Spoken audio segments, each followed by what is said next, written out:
I'm Chase. And I'm Timothy. And this is Customer Service.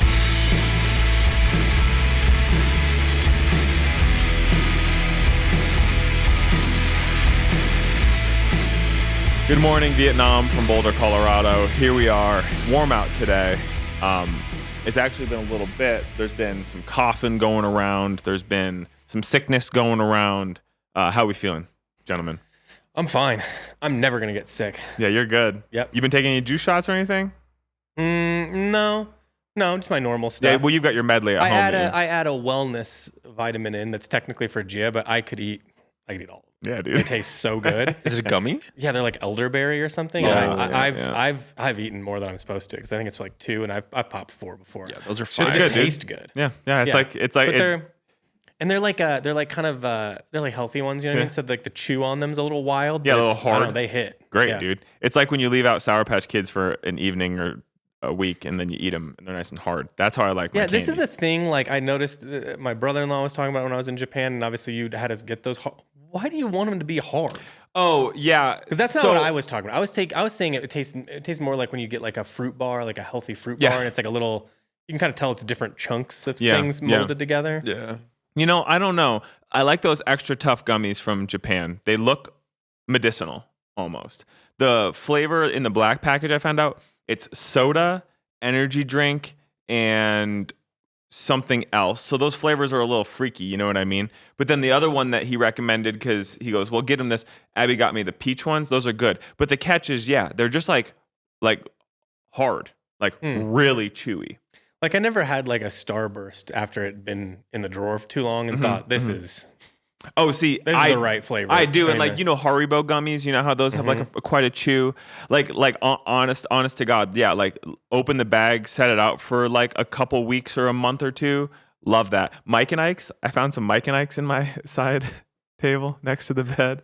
And they had been there for a minute, but they were nice and hard. Hold on, this is one of those things where you throw out something nuts and then try to motor past it.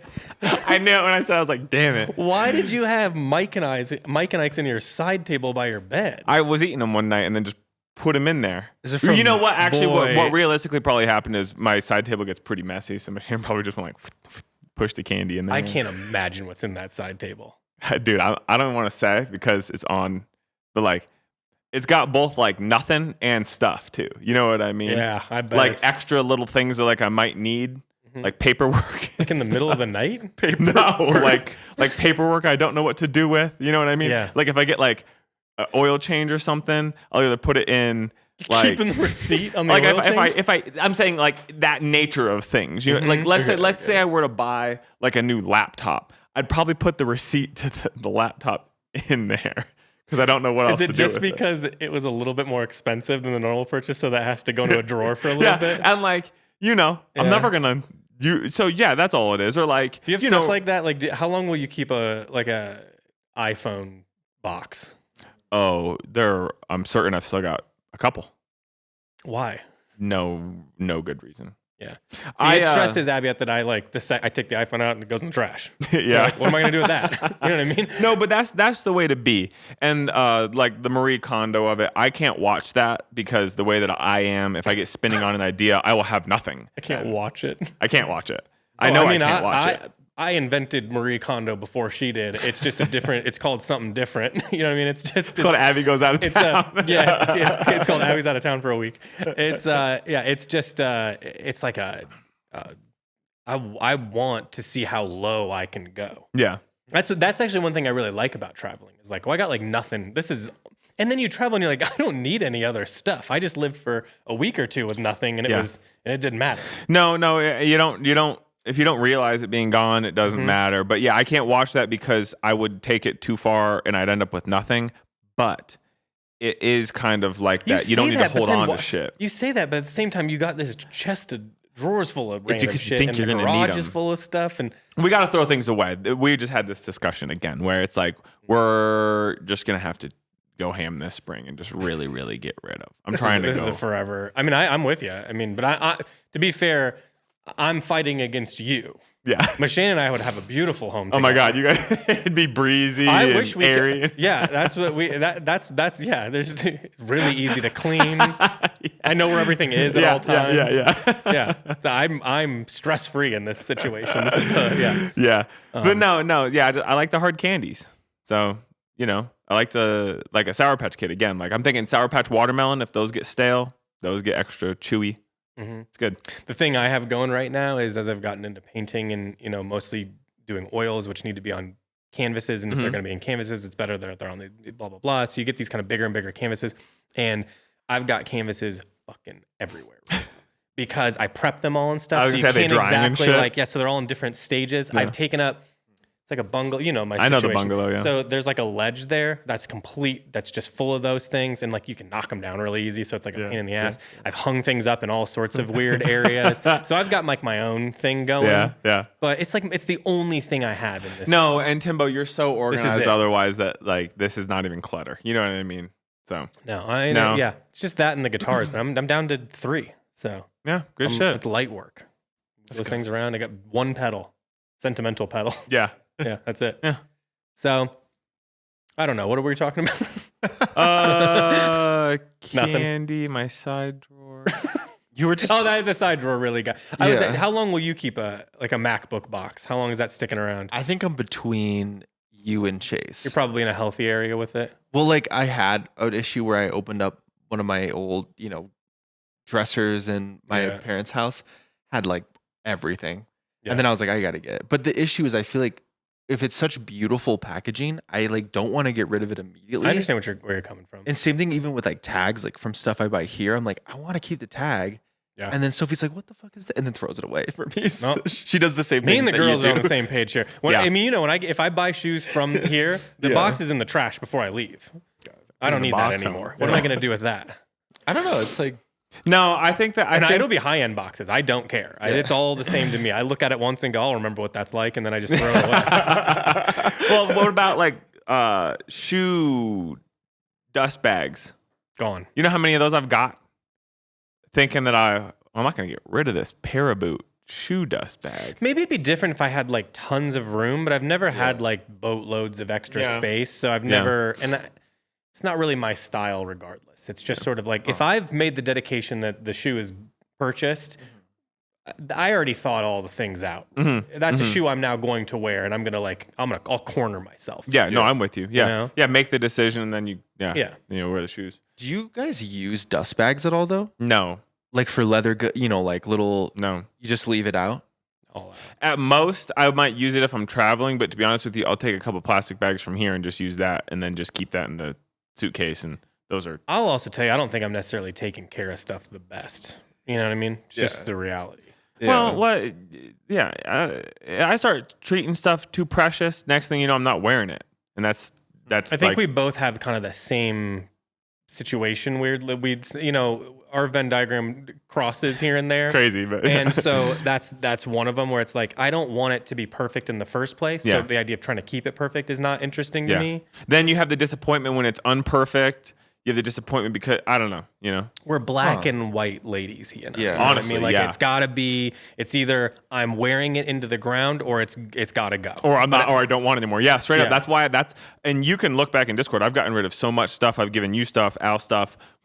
Whether it's free or $20, I've gotten rid of so much stuff and I feel so good about it because now the stuff in my closet, only stuff in my closet are things that I've worn like heavy. I have nothing in there that is just sitting around looking to be worn anymore. I love that feeling. So I need to get there. The one thing I like using for the dust bags is like when I'm traveling, I'll throw like my shoes in there so it doesn't get everything dirty. That's good. But I usually just snag a couple of our bags, the plastic ones. I'll just use it like that. That's a good use. You Same thing for like dirty underwear and socks and stuff. You want that sort of partitioned. Yeah. But we have little zip guys. Those work really well. But you know what I do? I travel with all of my Capital bandanas, and I'll do shoes on bottom layer, Capital bandana. That seals it in. I thought you were going to tell me you like stick and bindle it for some reason, which I thought was funny. The idea of you putting a little group of dirty underwear and then tying it together like a Japanese lunch. I would do that, yeah. But no, I treat the Capital bandanas as separators. So it'll be like shoes, dirty laundry, boom, bandana goes on top of that. Then another thing. And then if there's like, say like my Visvim denim jacket, the indigo might bleed. That gets its own layer, bandana on top and bottom. Like I partition out with bandanas like layers in soil, you know? That's so Like layers in soil. Yep. clay. A little geography for you. No, wait. Topsoil. Geology? Geography. That's a little geography for you, pal. Shit, corn cob. Okay. What else has been going on with you? Well, you know, not much. Since last we spoke, we had Black Friday. Yes. Okay, Thank so let's you just very start much from the for rip. Yeah. Everyone participating in Black Friday as per usual. Man alive. We front loaded, obviously. That was a lot. The podcast? Yeah, that was a lot. And so I hope you enjoyed those. I don't remember what I said per usual. Then we had Black Friday, and as Timothy said, shout out everybody for really showing up in a big way. Our Patreon crew, the Discord crew, and anybody else that listens to this or doesn't listen to this and just shops at www.shopcanoeclub.com. That's really cool, and we're thankful for it. You kept us very busy. I personally love Black Friday time for the linear nature of work. You come in, there isn't, we like to do the pod, do the videos, this, that, and the other, but there is something nice about just being like, yeah, from 10 to 6, we're just cranking orders. We're not doing anything else. We got a system, we're dialed in, we all have our headphones in, or we're bullshitting, and then we're just cranking through orders, and I love that. Really found a groove, and I'm proud of us internally too. Shout out the Canoe Club staff. Everybody did a good job. So, yep. Your little hands were covered in sticky. Oh, my hands were covered in sticky. My hips hurt because I have to like weave. I pull the order, so it's a lot of like moving around weird, and my hips kept hurting because there's like a lot of weird stuff around, so you have to like wiggle around. I'm wiggling around like a Enrique Iglesias. We have little lanes. You say who? Enrique Iglesias. Hell yeah, dude, that's so sick. Yeah. Enrique, sultry man. Yeah. Hell yeah, dude. I feel we have our little lane, so it's kind of like we're like hamsters in a little. What's he call it? What? Tube City. Oh, Tube City. Yeah. Yeah. You owe me one. Yeah. So, but it was fun. So Black Friday was fun. Obviously, Thanksgiving was in the middle of that. We popped down to Bob and Page's. We ate some food. Everybody made fun of me for bringing my own gravy, but I will continue to do so. I'll bring my own gravy to your functions. You know what's funny is I know this actually bothered you because of how many times you've brought it up. Like it's a legitimate. You're a little upset about the gravy situation. Listen, I'm not. You understand it's a funny thing to have brought your own. You didn't even like put it in something. It was just. Yeah. Two little. It is funny. 2 little cardboard rectangular packages of turkey gravy from 365. Because here's the thing. Thanksgiving is the one time of the year you get to have gravy. Well, and you're not gonna. And I'm not playing the fuck it. around game, wasting it on some bullshit. So I'm not even gonna roll the dice. I tasted some of the gravy we had. It was fine. I want regular gravy. Brought my own gravy. So if anybody out there also is a gravy bringer to the function, please reach out. You know that like anytime you like roast a chicken or something, you can just make a little gravy for yourself and you'd have it. It doesn't have to be we do that sometimes when you make a roast chicken and like potatoes or something. I just don't think about it. You know? I love gravy though. So. Basically, you got to put a little flour in there and boom, it's gravy. Boom, a little roux and you know, boom, it's gravy. Boom, it's gravy. Yeah, preach. Yeah. So that's cool. Okay. So we had a nice Thanksgiving. Yeah, we had a nice little Thanksgiving. We kicked it, obviously, and then we were just in it. You excited for Christmas? Or you? Oh, buddy, listen, we put our tree up on October 31st, I believe, this year. You try to play it cool with certain things, like I'm not, like I don't participate in that, blah blah blah. No, but I know because you're from where you're from. You're a Christmas man. I love Christmas, dude. I really do love Christmas. You know what my favorite tradition is? You telling me what you told Mashan you wanted for Christmas. Yeah. My favorite Christmas tradition. She bought me those desert I told Mashan.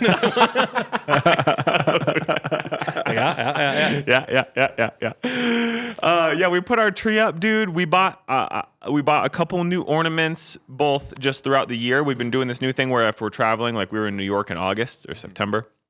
You got an ornament? Yeah. We were with the family and went to like one of those I Love New York shops, one of like the millions. Yeah. And we just bought like, it's a New York, a yellow cab with a tree tied to the top of it. You know what I mean? Just a little guy, and then like something else. And so we're trying to be better about when we go places to buy the ornament. But then the thing is, when it came time, we're like, where the fuck we put that thing? You know what I mean? Yeah. Because it wasn't like we had the Christmas decorations. So we found it, we got it up. Yeah. So we have our ornaments and we have our traditions that we like to do. Do you have stuff like ornaments from childhood on there? Yeah. Oh yeah. We have. You got anything twisted? I bet you do. I don't. My mom still has a large majority of them, and she will listen to this and she will weigh in. There's a couple that I've asked for recently over the phone. I had like another truck with a tree tied to the top of it. Apparently, that's a motif that I enjoy. They really are attracted to that, huh? That is what I like, though. But Yeah. my mom, she'll send out ornaments every year. She sent out a few ornaments. One is like it said like Brown family tree from like 95. We have a lot of like of my childhood ornaments on the tree. It's really fun. That's cool. Yeah. Have you guys heard of the tradition of like putting a pickle ornament on the tree, and then you have to like the first person to see it on Christmas morning or something? Has to eat the pickle? I don't know if this is like a Finnish thing or if it's not. Wait, what do you do though? Is it like a real You pickle? like hide it. No, it's not a real pickle. It's an ornament in the shape of a pickle. Looks like a pickle, and you put it somewhere in the tree. And I don't know. My mom will text me and tell me what but there's an intention with it. So we got that up. Yeah. She's also been in a bird kick lately. So we got a lot of like tiny little. I don't even know what the word would be, but you clip them on little cardinals and shit. Yeah. Love it. I those too. love Christmas. Yeah. Birds are sick. Yeah, dude. Birds are tight. Yeah. I don't know. What about you? You guys got your tree up, but you don't like Christmas? And then Cole, I want to talk. I know you. I like having a kid at Christmas now. Before it really seemed like, what are we doing? You know, that's the truthful way I felt about it. I didn't understand. It didn't seem. If you don't love it, it didn't seem like we we needed to do all the stuff. Yeah. Now that you have a kid, it's different because I like doing all that. Well, and you get to see her get excited, and there's things that she loves, and and this year we've taken a different approach with decorations where we're just because Gia likes to do crafts and Abby does too and stuff like that. So we just like made everything. Yeah. And so it's very homemade, but also at the end you just kind of toss it because you're like, it's just homemade stuff. Yeah. So you do like cranberries around the tree or little popcorn strings or Yeah. Abby did like some dried out oranges and Michelle did that last year. We got those out. Those are fun. Yeah.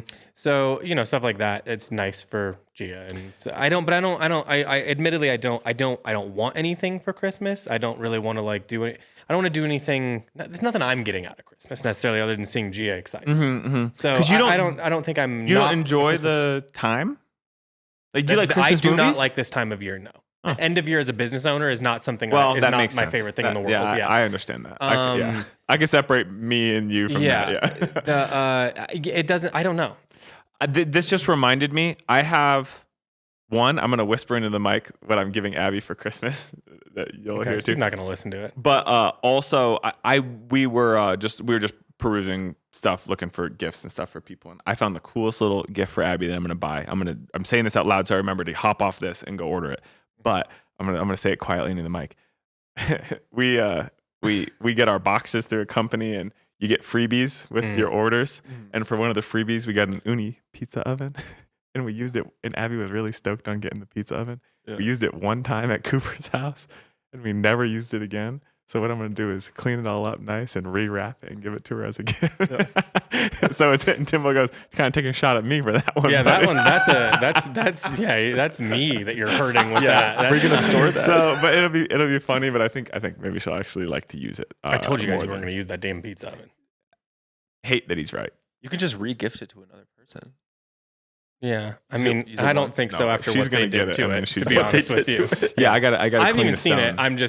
I know what they did to it. Yeah, we made a mess in that bitch. See, we did. Cole, what do we got going in the Cole household? Because you guys are so modern that you did not take the same last name. Or no? I feel like I used to. I'm not as like big. I think as Chase is. I think Sophie's making me more into it.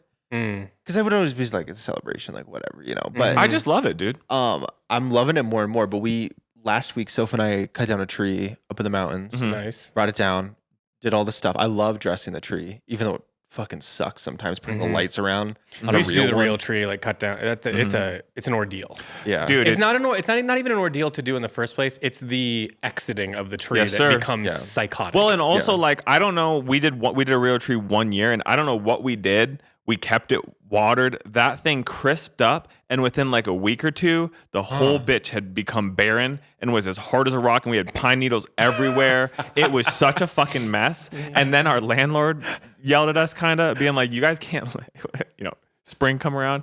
We had the tree on the porch." He goes, "Guys, you got to get rid of that." Yeah. So then I took a saw and had to cut it into little bits. So for that reason, I think is what you're kind of getting at is like when you're done with it, then you got a tree. Yeah. That you need to dispose of. Yeah. I mean, I get it though. It's nice that when you first get in there, if you get a good one or whatever, it's nice. Smells nice and shit. And Cole, real quick, maybe just because I'm an idiot and I just didn't know this, but tell me about the situation for cutting the tree down and how it's like encouraged. Oh, well, it's up in, you can do it in the wilderness area, right? Because it's like protected forest. So there's little pockets and then you can get a permit. Sometimes you have to pay. Sometimes they're like, please cut down a tree. Mm-hmm. But up by Sophie's grandparents' cabin, there was a big fire 10-ish years ago.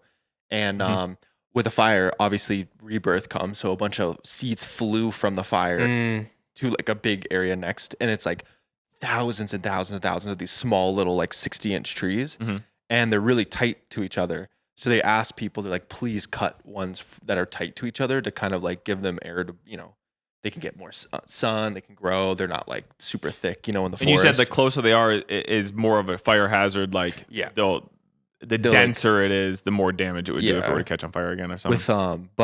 And I used to, like, my parents would do it. We'd always do some, like, it felt illegal. Like, we would go like 10 minutes up 285, go into like what felt like some dude's backyard.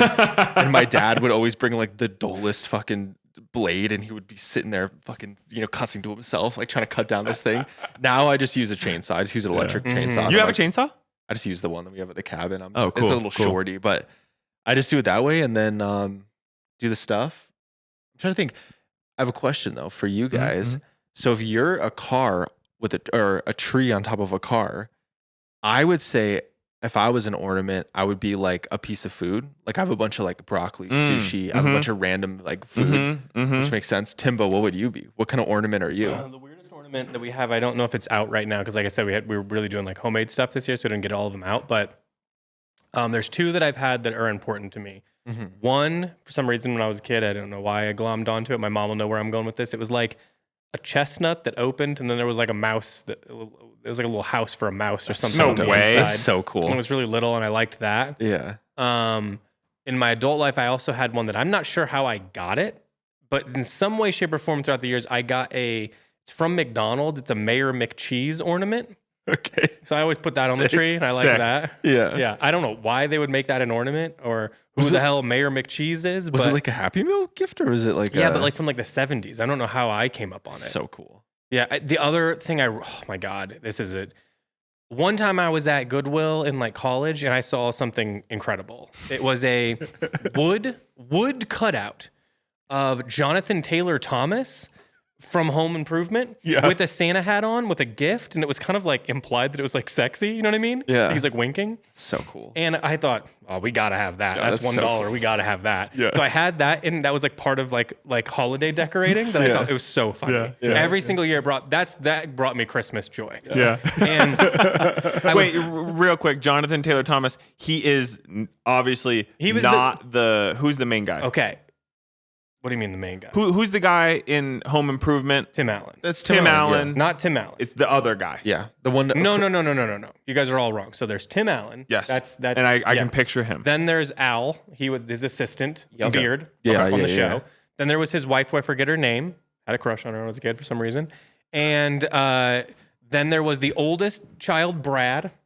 Mm-hmm. Then there was, I don't remember his name, but Jonathan Taylor Thomas's character.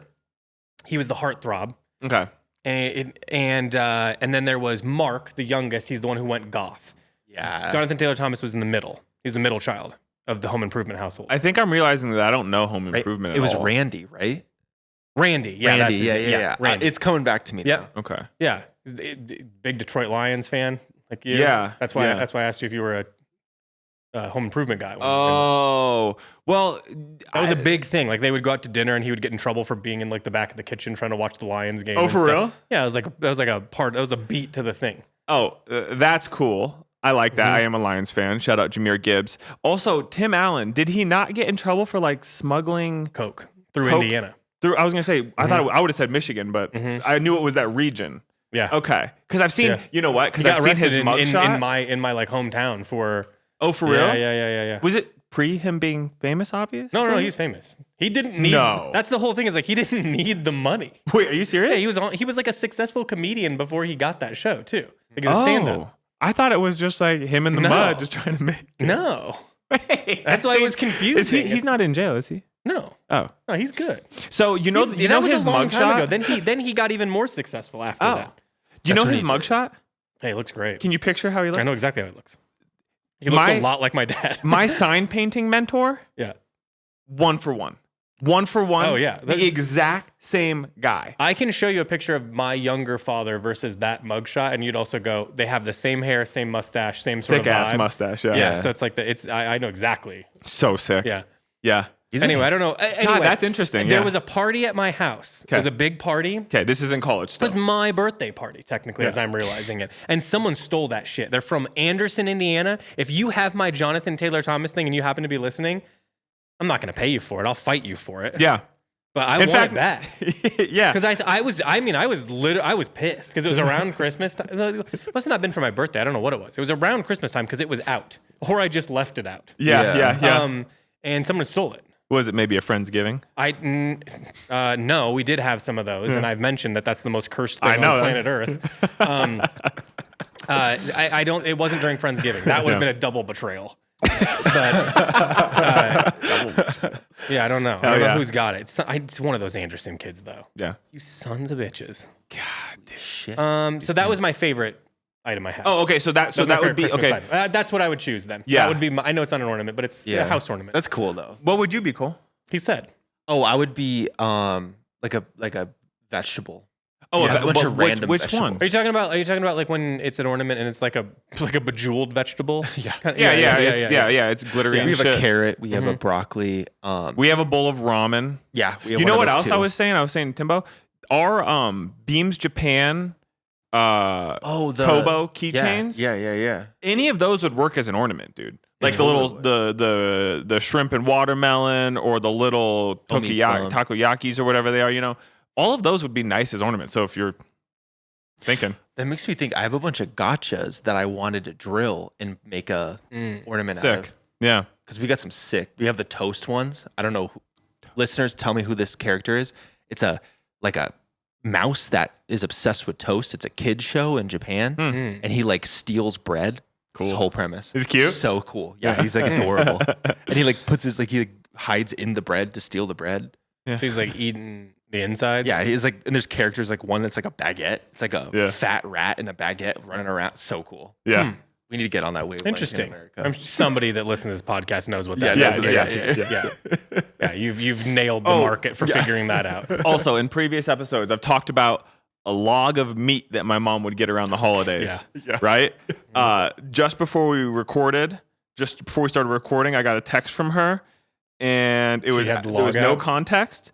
And she heard the pod. And so then I sent know you she the listened. log. Hickory Farms beef log. You know what's That funny what it is, can I see the I know Here, what I'll the look it up. logo is to Hickory Farms. I think so. If I see it, I think I'm gonna know. Is it like an orange logo with black writing that says Hickory Farms? beef? I know what this is. It's like a summer The sausage. casing on it is like as thick as a leather jacket. Yeah. Here we go. Hickory Farms beef log. Beef Yeah. summer So this is sausage, some yeah. new version of that. Because I'm telling you, that's not the logo I'm talking about. It was older. It looked closer to this when I knew it. Was it but golden it's, black? It's different. Mm. It was older.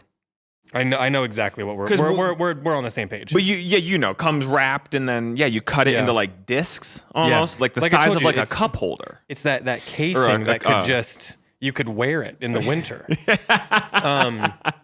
like a second. It's like buckskin. Yeah, it has like buckskin. Yeah. Yeah. Okay, hell yeah. yeah. Do you have since we're down the Christmas road, you got a favorite? We talked about Christmas movies before. What about you got a favorite Christmas dish that's not the meat log? You know what? Yeah, let's talk this because this is gonna be maybe I've talked about it on the pod, but when Shannon and I first lived together, would have been that winter 2020 would have been the first Christmas we spent living together. She made Swedish meatballs. It was just something she like found a recipe, and I think we were hosting her dad and brother that year, or one way or another. She was like, "I'm gonna make some Swedish meatballs," and so we've just like done that every year. So she has no connection to that as being a Christmas thing. That was just something she happened to make at that time. Unless I'm mistaken, yes, it was just it was a recipe that she like. That's not a happened you don't know upon. That as a Christmas thing, right? Swedish meatballs. That's an IKEA thing. Yeah. Yeah. It's like a Scandinavian thing, which she is Norwegian. Well, that's what I'm asking. Like, is it? I don't know. I don't think her family passed it down. Okay. As far as I remember, she just found the recipe, and we were just like, "This is our tradition now." Like her and I's. Yeah. So we'll make Swedish meatballs. We'll make mashed potatoes, and we'll make like a vegetable. I think we want to make the Caesar salad that you made for Thanksgiving. That was very good. And then we want to make a pie. So that's like what we'll do every Christmas is just kick it. She'll make like a loaf of focaccia, and we're gonna make a pie. Probably just like an apple pie this year. But yeah, I mean, yeah, I just like to kick it, eat food. Yeah. What about you? You guys have something you make in particular, or something that you are in particular are keen for? Abby has a thing around. She always, I don't know if maybe she just grew up with it. Eating cinnamon toast in the morning, like a thing. Like bread, like butter, cinnamon, and sugar. No. That was something I ate a lot. Because that's what I love. Yeah. This is more like it's in the bread. You know what I mean? Like it's like a. Oh. I don't even know if it's a Christmas thing. I think maybe it's just not their like family not did like it. a coffee cake or something. It's right? closer to that. Yeah. Oh, that sounds good. Because you know what else I love that Abby does that she turned me on to is what's the hard bread that she gets? Oh, panettone. Panettone. Remember this, Cole? Like panettone. She gets it around the holidays. Yep. She used to have to drive out to the big lots out in the suburbs to get it, but they're selling it at Whole Foods now. Just so you know. So, but I'm all good. But interesting, the cinnamon toast. I'd like to know about that. That sounds good. Yeah, we grew up with like the panettone thing, but like I don't know anybody that liked it. It was just like a gift you gave, but no one ate it. I love it. I honestly didn't realize people ate it. I thought maybe it was just decoration. Yeah. Yeah, it's through that thing. It's gross. Yeah. I'm with you, Tim. To me, it's like raisins and hard bread. No, it like hurts your teeth. Well, and there's like a liqueur flavor about it. You know what I'm saying? Is it like almond liqueur? Like or something like that. Yeah. Which I like the smell of that, but I don't love the flavor of it all the time. Yeah, I love almond anything. What about you, Cole? What do you guys? We so kind of similar vein with you being Swedish. I'm not Swedish. I'm Finnish. You're Finnish. She's Norwegian. So one Norwegian dish that my grandparents but also, would have. I want to say real quick. Buddy. Yeah, real quick. I'm sorry. I'm a dumbass. I have Finnish in me, but like I'm not. You're not straight from. I don't know anything about it. You're not a sniper. Are they known for being good marksmen? I don't know. Yeah. There's okay. One. Anyway, okay, let's keep going. Tell me. Yeah, continue.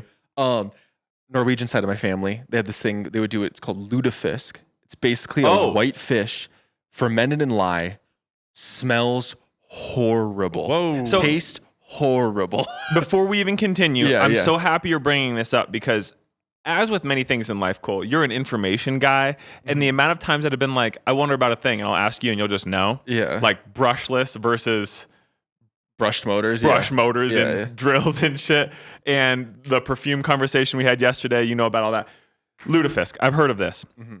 It's soaked in lye. Mm-hmm. Lye is poison because toxic. Was soap not made with lye for a long time? And then it was irritating people, and they couldn't figure out. And then it was like the fucking we've lye. all seen Fight Club. Is that what it? We know this information, from Fight Club. Oh, okay. That's where we all got. I don't know where I got the information, but okay. So talk to me about it. It's from Fight Club. It probably was, yeah.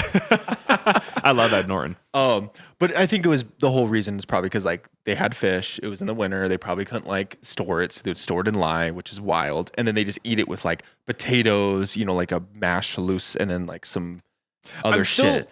I'm still stuck though. You obviously clean the lye off and then cook it, right? All right, yeah, but like because the lye doesn't cook it, right? It like it's not like ceviche. No, it doesn't cook it. It like kind of gelatizes. It's almost like gefilte fish. Gefilte fish.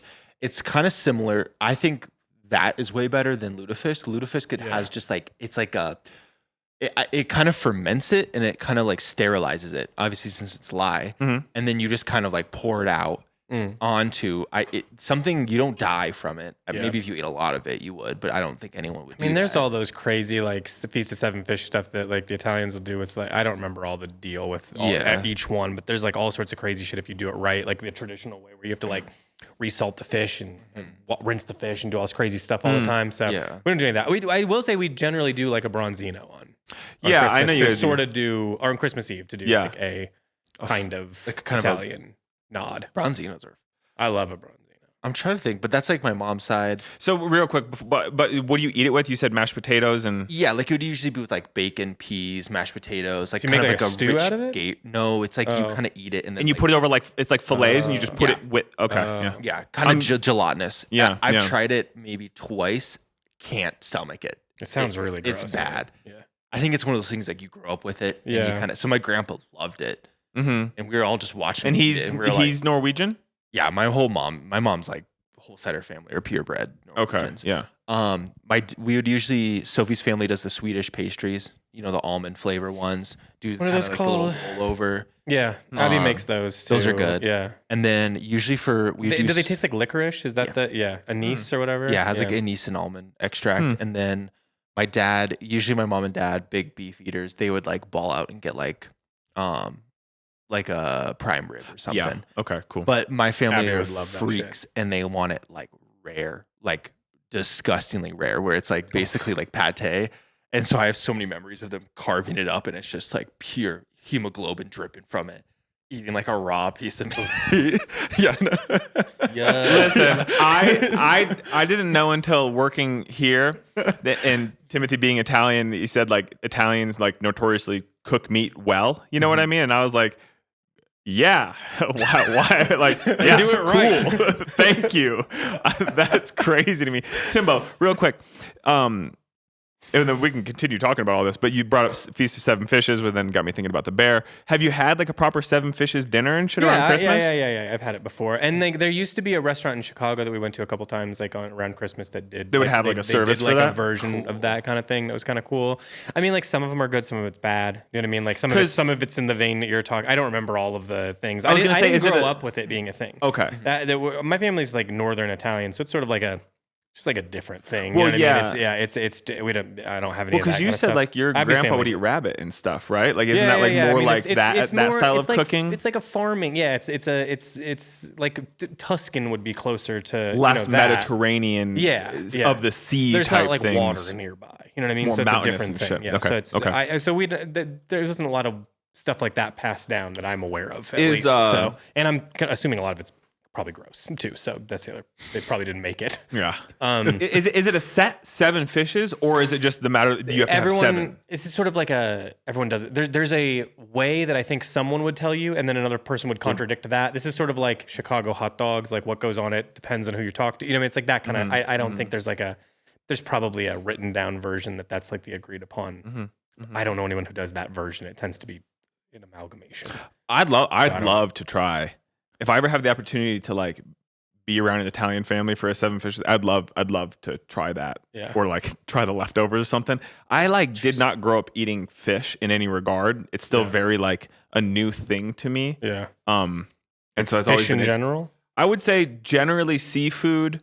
I grew up by a lake though. Salmon's mostly new. Yeah, but like we'd have cod.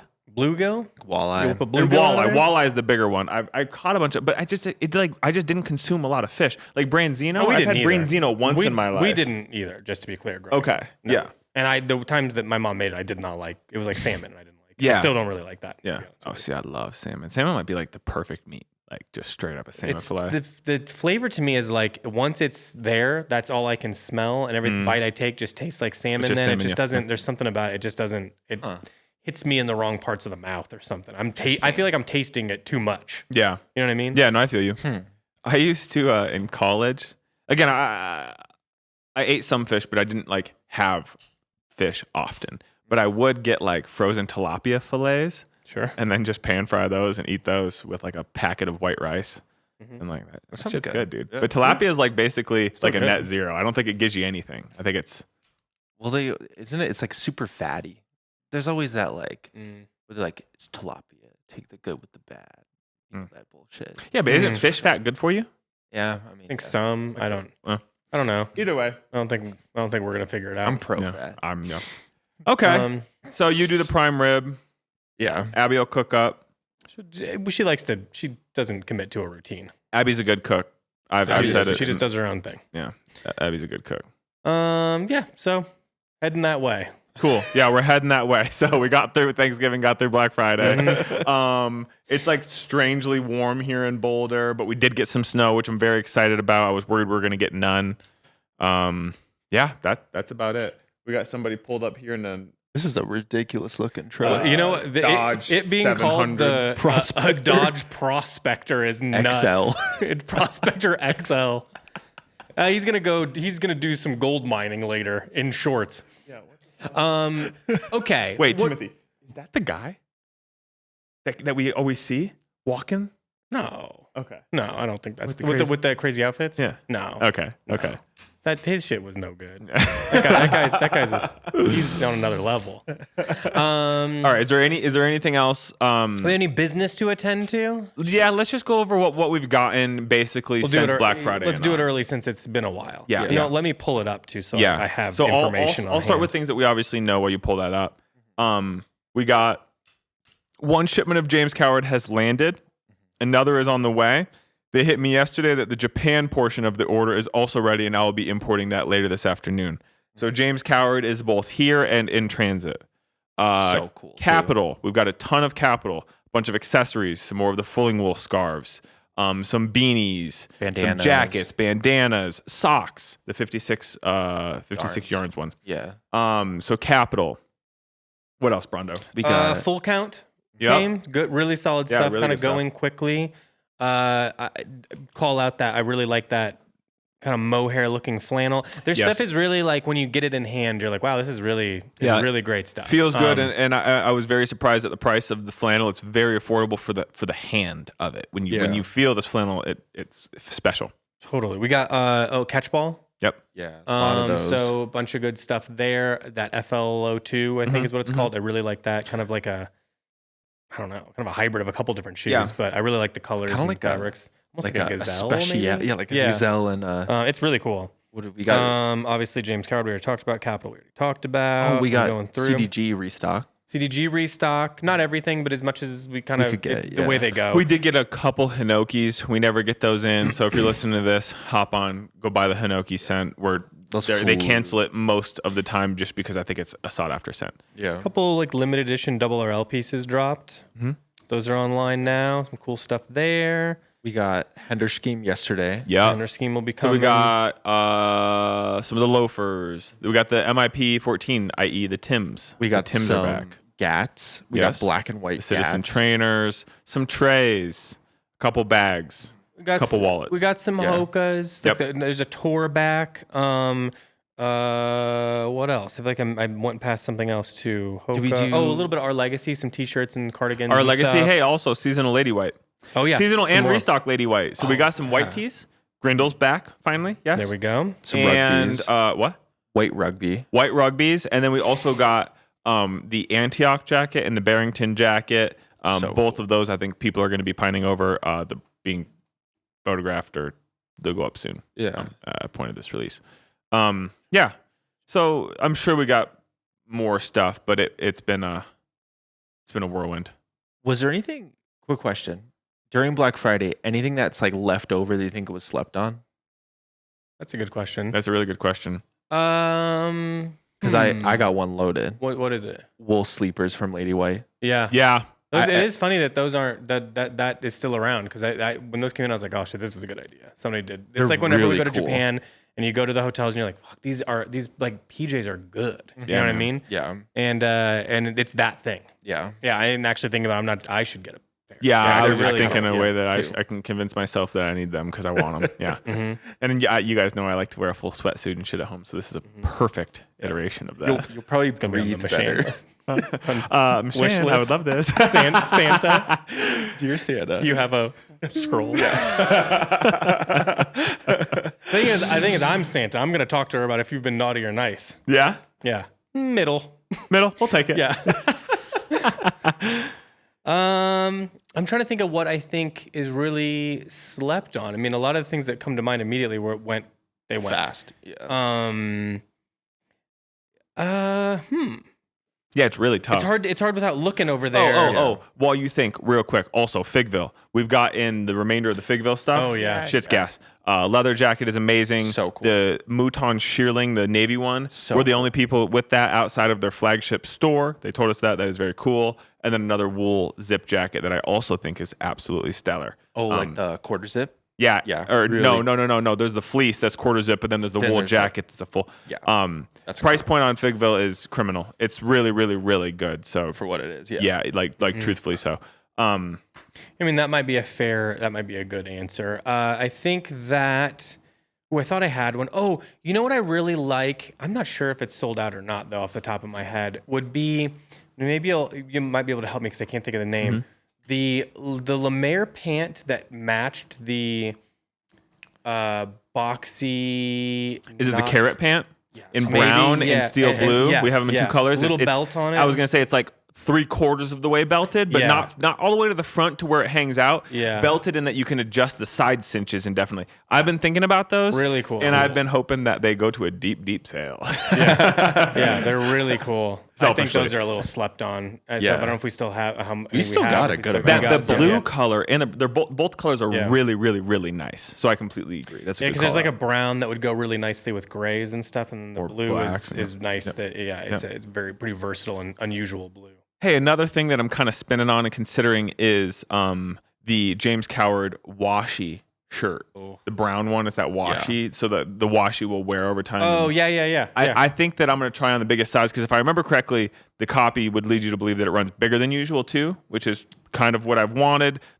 Typically the 5 or whatever the highest size would go up to fits me well in like how people would wear their clothes, but for me, I want it a size bigger. So if that works, I am also spinning on that. Yeah. Obviously, that wasn't around for Black Friday, James but Coward, it's a get to piece work on those size 8s. I need a size 8, buddy. You're maxing out at 5 right now. We need you to go up 3. Yeah. 3. Yeah. It fits this table. Yeah. That's the shoulder I line. fill it out just fine. Yeah. I got broad shoulders. That should be. I'm thinking. I'm like way. 1/4 of that. Yeah. Okay. Yeah, I think that would be mine. I think those are. Yeah. I think those are good. Yeah, any Figville product. Yeah, especially those dual zip like driver's coats are really nice. I was really very spinning- nice. Nice weight. Yep. Like that's a year round light enough you could wear it in the summer, but obviously you can layer it underneath things in the winter and stuff too. Yeah, Figville's cool. You know what? And also just if you slept on it, any of the Orslo core things, I think you now, if you're listening to this podcast, you know that that's something you snatch up for Black Friday. yeah. But People did not sleep on Orso. no, that's obviously people did not sleep. Yeah, on Orslo was so. not slept on. Wow, you guys love Orslo. You As just do really we. love Orslo. Ew. Taunting them. All right, what else is going on now that we're through? Does that catch us up? Did we feel like we've caught up since the? Yeah. I mean, check out the YouTube. We Yeah. dropped a bunch of shit there, all that Yeah, stuff that we've yeah. got YouTube's going been as usual. consistently going. Yeah. Again, shout out Yeah. the whole Canoe Club staff, not just the order packers who've been busy. Everybody contributed and did a good job. So That was cool. Thankful for Yep. this crew. Glad we're through it. Yeah, I am too. But At the end of the tunnel. son of a gun, You got questions for us? Yeah, I can get you guys some. Find my phone. Let's answer some. Yeah, I'm trying to think of questions. anything funny or dastardly has happened, but I don't I believe think it it's hard has. when you're this busy. It's like I'm not logging everything. You know what I mean? I will say, I made the fantasy playoffs in the Dynasty League. So we'll see. I was You dead like your last shot? year. You like your shot? I actually really do like my shot. We'll Man. see. As long as my boy AK doesn't tear me up this weekend, we'll see how it goes. Okay. Shout out the Dynasty crew. Okay, I got Nah. a question from. Yeah. No, let's not do that. Okay, so this is from Coop, everyone's friend. What would be the most uncomfortable outfit not your style ever? Coop says, don't ask or why, but I randomly had thought of a pair of joggers and how silly they are and thought to myself, how much Timothy would probably be the last person in some joggers and laugh to myself. Okay, Coop. Yeah. It made Love me 'em. curious. Create the most uncomfortable, not your style outfit there would ever be. Also, do it for everyone in the shop. Like, what would be an outfit you never see someone in? LOL. Okay. Love it, Coop. I feel like I can sort of build this from the ground up. Rip Yeah. it. I think. Not that I don't like them, but because I just can't do it. Like even when I was younger and I was into it, I never had it figured out. And that was like any sort of basketball shoe that could possibly exist. Okay. Like I have never figured out how to make pants work with that, even when I was into it and buying them. At a young age, I just never could make it work. And I didn't think they looked better with shorts. Yeah. It seemed to only look good with basketball shorts, and that wasn't my flavor. So I just couldn't. I could never marry my interest in basketball with fashion, unfortunately. Yeah. You know what? I've said it on the pod. There was an older kid who was like good at basketball, and I was friends with his younger cousin. And I remember being like, dude, he looks so fucking swaggy. And I can picture it now. Think like white and baby blue Nikes, some sort of Jordan, but I'm not familiar with whatever number they would be. Yeah. And he'd Blue. have those like pants that you could snap Snap rip offs. them off. Yeah, yeah. So and cool. I can picture now the way that those sweatpants would sit on top of those baby blue Jordans, baby blue and white Jordans. I think it's so fucking sick. I don't know that I could pull them off, but like But you know what it I'm is a saying? cool There's, like, imagery. I would see it. I think we're on the same page. I would see it and think that's fucking cool. And I loved the shoe, and I just could never make that work. And when I feel it, even to be honest with you, when I wear most sneakers now, it's like it's coming up so high on my foot that I don't know how to, because I think the next thing that I don't love when pants are too long. That really, I don't know if it's just because I don't have super long legs, so I feel like it was weird proportionally, even though if it's supposed to lengthen If you have too or much whatever. break or something. It just feels like it's all off on me. It feels like the easiest way that like my clothes look wrong on Is like if your pants are too long. The pants are a little too long. And so I just wear them more generally. My fucking shit's riding up right now. You know. But when I don't like that feeling. So I think that if I had to wear jeans specifically that were too long with any sort of sneaker that's like mildly bulky, even, I feel out of I don't feel like that's what? I've got different skin on. I want to put you in a pair of slim fit in like Naked and Famous Raws at like 36 inseam, and then put you in a could put pair a of 34 inseam in. You could put a 32 inseam and I would feel a little crazy. It's so crazy. Yeah. Then put you in a nice pair of like ankle covering like Kevin Durant shoes or something. You know what I mean? Yeah. They're like and I'm pink. not even talking about like you could pick the coolest version of this thing in every regard, And it's just not gonna work for It's you? the way it feels. It's the like the shoe's too bulky, and I don't even like. To be honest with you, I think the problem is I don't really like a comfortable shoe. I don't want a shoe that's got a lot of padding on it. That doesn't. Yeah. I feel hot in them. They feel too bulky on me. I don't know. It's just my thing. It's just a me thing. So you can pick any version of that, and then same thing. Specifically jean, I think, because there's also a weight to them. That's too long, and I am off. That's what I was getting at. I'm It's like off. jeans with basketball shoes are twisted. Would it be for the top then? He's not wrong about the jogger, though. That would kind of stress me out in the same way. Like a drop crotch. I've never had a jogger ever. I definitely wore my pants slim. I did all that stuff, but Not never a even, jogger. Like in soccer? Like, did you ever do Nope. the classic You never had the Adidas ones? No, we just had the ones, they were slim. You know what I Yeah. mean? But they weren't. With they the little didn't, They zipper. didn't like get taut at the, they didn't Yeah. get taut at the bottom. Tell you what, nothing signals Like a elastic. nothing signals the strongest player on the field like a dude in some sweatpants playing. Yeah. Like I don't know what it is, but there's something about the movements that make it cool. The shin guard's barely on. They Yeah, don't use the rubber bands around the thing. They do that with the laces. Yeah, exactly. Yeah. There's something That's cool the guy about you got to that. watch out for. Yeah. Yeah. So jogger, I mean, he's not wrong. That is a close second. Top wise, What about a hoodie with a sports jersey on top of it? well, you know, I don't like that.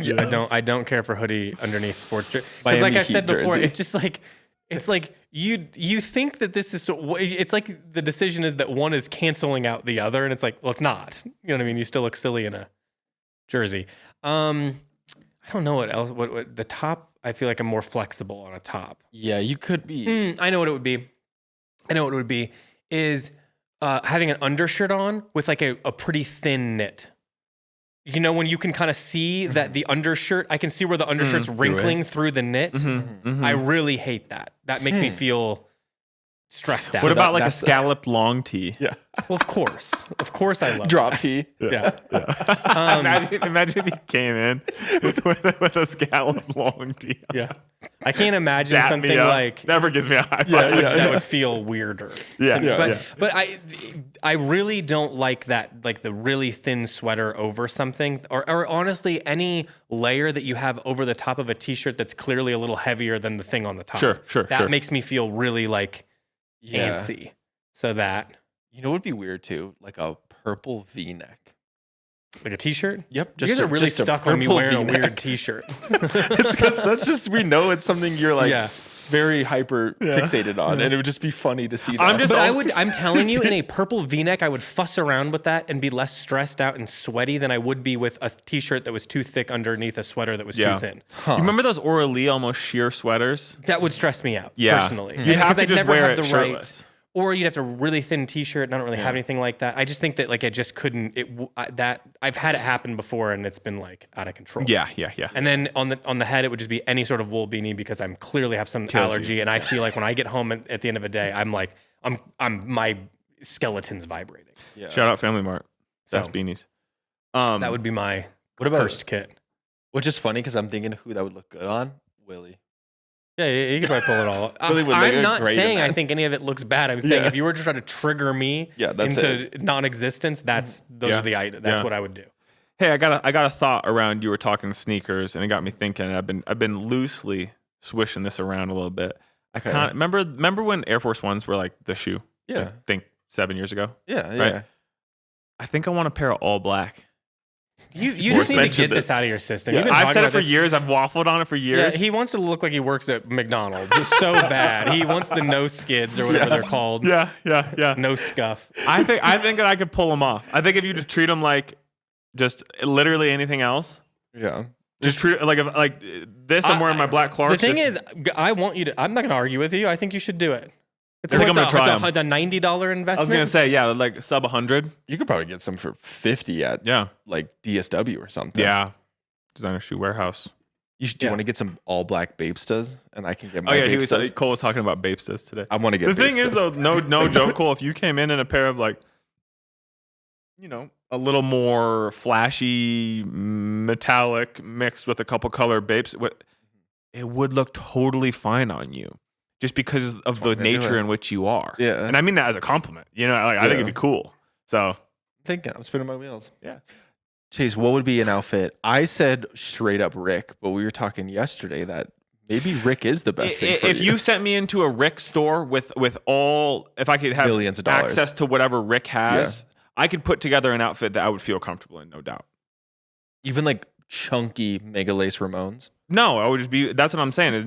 It wouldn't be the crazy. We were shit. saying that like the thing is, I know you're going to have a reaction because you're having a reaction to Rick Owens as a brand identity. Yeah. And some of the Yeah. I'm people- having a reaction to Rick himself. Sure. I think the thing is too, you get around that guy for like 10 minutes, you're like, he's fine. I might love him. Yeah. If I met Rick and shared a meal with him, broke some bread, he might be my guy. He seems like he has some alternate thinking like we do. Yeah. You know what I mean? Yeah. And he's probably on the same. He's And dumb you know what? too, He might surprise you. Maybe he's a football guy. He's really into fitness. Maybe he's like a big. Where's he live? Probably everywhere. Berghain. Maybe he's a Golden State Warriors fan. For some reason, I picture Rick living in the Bay. in the I don't know Bay. that that's the case, but I just like when I think of Rick Owens living in San Francisco. I don't know that that's. I have no basis for that. I just. You want me to look up where Rick Owens lives? I want to know where Rick lives. It's in New York or something. In LA. It's just a big city. You know it's not what? interesting, I don't think. Also, I was listening to Caleb Herron the other day, guys. You're right. He's a big football guy. Big football guy. I love that he's into football. Well, I'm gonna get too sucked into. I this. know I'm Rick realizing has as soon as I that- did it. it's the Architectural Digest, and there's like a video of him in his crazy wife's house, and it's like a concrete. It literally looks like a Russian prison that he lives in. Yeah. And you're like, there's nothing comfortable. Well, Couch is concrete. And you guys remember the coffee table that was going around? There was like a sculpture of him on his hands and knees. That's in the store. Yeah. Yeah. It's all this weird sculpture. That's what you get from the store with Unlimited. Yeah. Well, here's the thing, and the thing is, as I talk about it, I don't like the imagery, but I think I'm gonna make a whole heel turn. I think I fuck with Rick. I think just within this 2 minutes, I want to say I did this. This is from yesterday to today. He had time to digest it.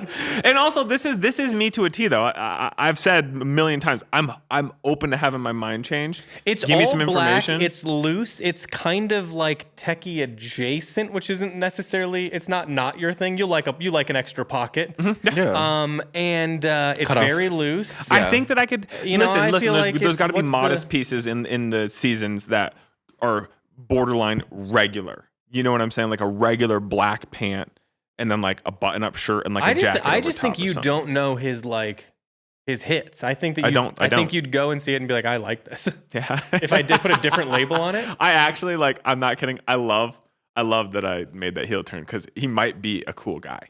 He probably is. He's Probably fine. Yeah. Everyone's like less weird than they put on because like you can't keep it up all the time. Well, and yeah, listen, if you're gonna be Rick Owens, you got to be the whole thing. Yeah. You can't He's make the the coffee brand. table and not be Yeah. that guy actually. So There's a chud behind him. We're gonna make What up, you Devo? into a coffee shop. I mean a coffee shop. And make you into a coffee table. it's tight. I would love that. It's like you, but the other way. Yeah. Yeah. Chest up. Yeah. Your mouth is a cup holder. Yeah, that'd be tight. That'd be so sick.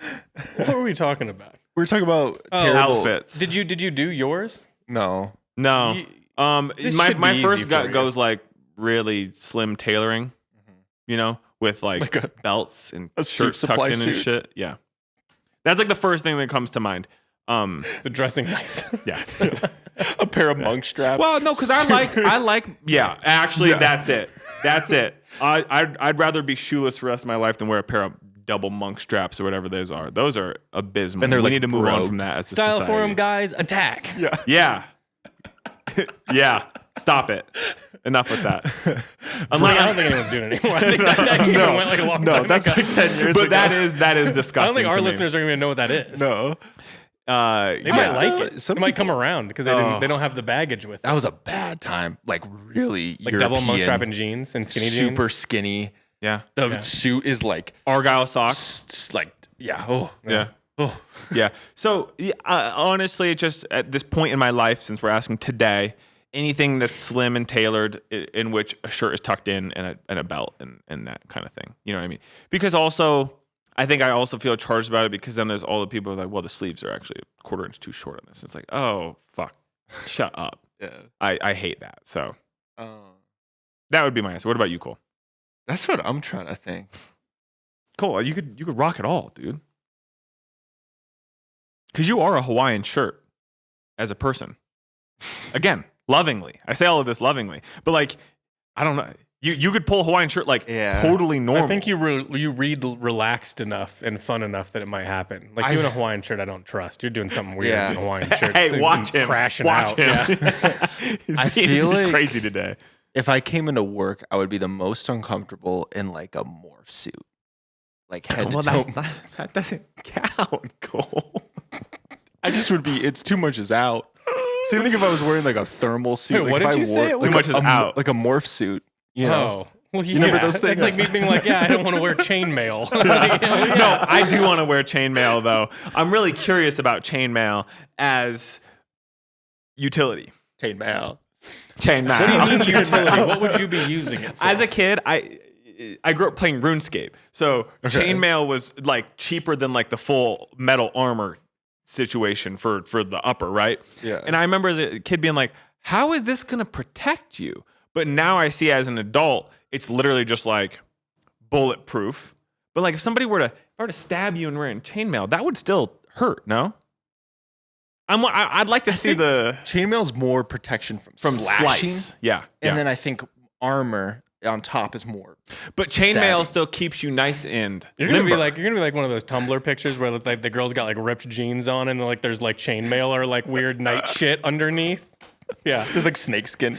I can't. You can't understand how quickly that I would, if I would, let's imagine me on a date and I noticed that they got a little some night shit on. I'm like, oh no, oh no, no. Bob's flashing us. You got like a Exposing tunic. himself. Yeah. Chainmail is interesting though. I'm just curious.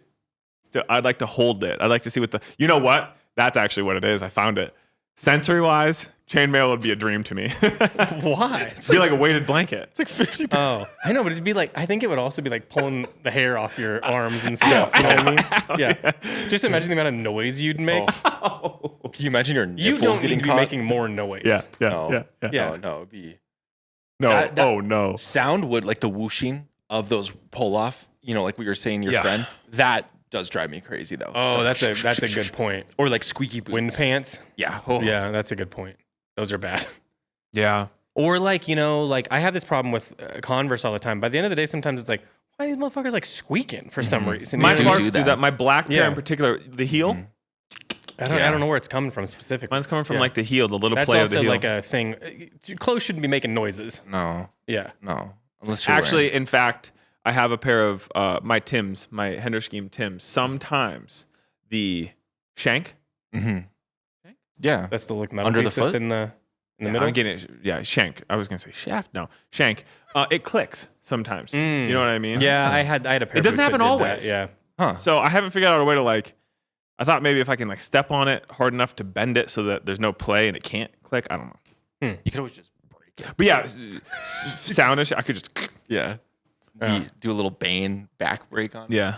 Okay. Did we? I feel like we Covered it? We could, if you guys want to do anyone else. I can't think of anything else that would drive me. Do another question. Okay. I'm not doing that, Spaceman. Sorry. That was a long one. This is a personal rule. So the last couple episodes we did, Yeah. the hot takes, personal rules, and pod questions. This is just a leftover one. Personal rule, avoid black. Unless it's a leather shoe or a belt, avoid black in my wardrobe. I really enjoy mixing colors and patterns, and black has never really fit for me. White has become my default base color with pants and t-shirts, and to me it meshes so much better with more colorful sweaters, jackets, and hats. I do like stepping outside of my comfort zone, though, so I may have to buy the new black or slow coverall. What do you guys think about that? It's tough because as I look, I'm in mostly black. I have navy on, which I consider black. Yeah, you guys are You've both got wearing black on. black jackets and hats. We both have been wearing And darker shoes. colors lately. I wear it's black, gray, brown. Yeah.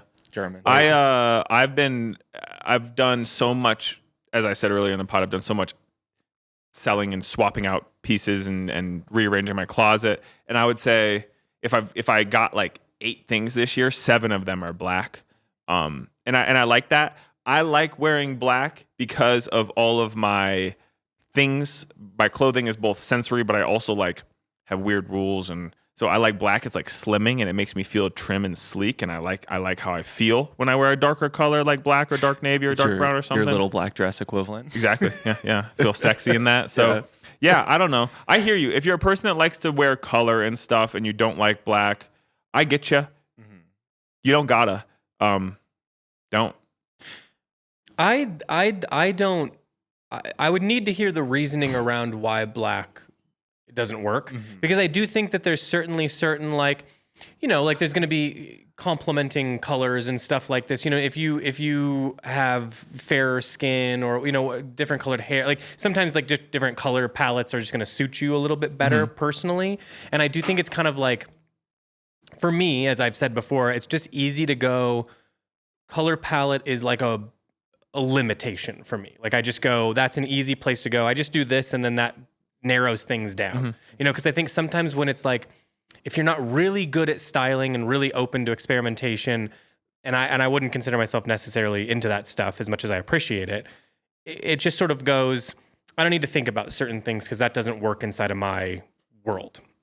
And for some reason, that easiest limitation is color, because I don't feel super strongly about it. I just noticed that like throughout the years, whenever I'd buy things that were like navy or really like those kinds of blues, it just didn't work for me. The only thing that would be blue that would be in my wardrobe that worked would be denim.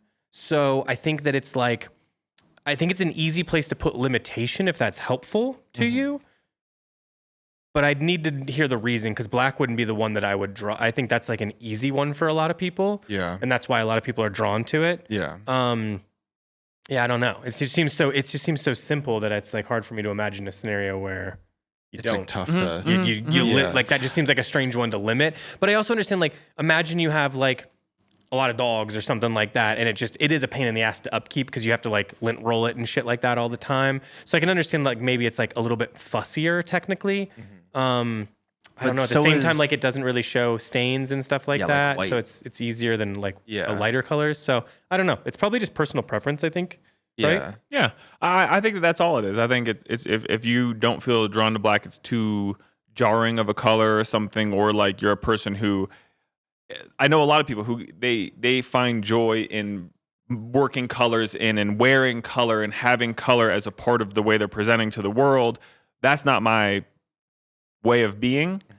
So I like the black. It's how I feel in it, you know. But yeah, I don't know. If it doesn't work with you, that's totally fine too. Nobody. Yeah. Yeah, it's just like, I think that a lot of people are like, the reason I like the colors I like is because technically all of those work together in my mind pretty easily, and they contrast each other in a way that feels comfortable to me, because I tend to like a more, quite frankly, kind of like a conservative overall look. I like a more like, you know, it's like slightly Subdued. more boring, but a little bit more adult, and it's just that's what I like. But I don't think that's like important. I think, but if you did just go, you know, I like these and this is my pop color, and I kind of stick to that world, I do think that's really helpful to draw play it. with. Timbo, But then also, you also might want to do that with like fabric, or you might want to do it with, I don't know, there's a lot of ways you can kind of work in a thing like that. It just seems like usually why you'd go to a black, gray, brown, whatever, is that if you have those things, those work with any other color for the most part. Like those will all contrast each other, like they'll complement each other in a way.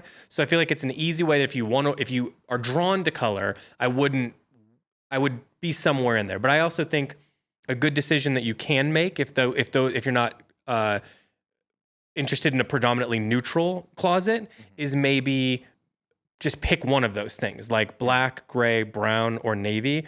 One of those, if you have those as working into your wardrobe, I do think you want to have that, because it's also an easy way to kind of like bring things together. Kind of grounds it. Yeah, it kind of grounds it. Yeah. So I think that's a good. I feel way like to look at it. But so if black isn't for you, that's fine. But I think you still might want a neutral in there somewhere. But and he like, it's interesting because I think I'm coming from, I used to be very colorful, like the way I still dress with a lot of color. I think more than you guys. Sure. But I felt like in my old kind of wardrobe and how I kind of evolved, I did the same thing this guy probably did. I gravitated away from black. I would do more white. Like I had like white shorts, and I would do like a crazy floral print, you know, shirt, and I loved it.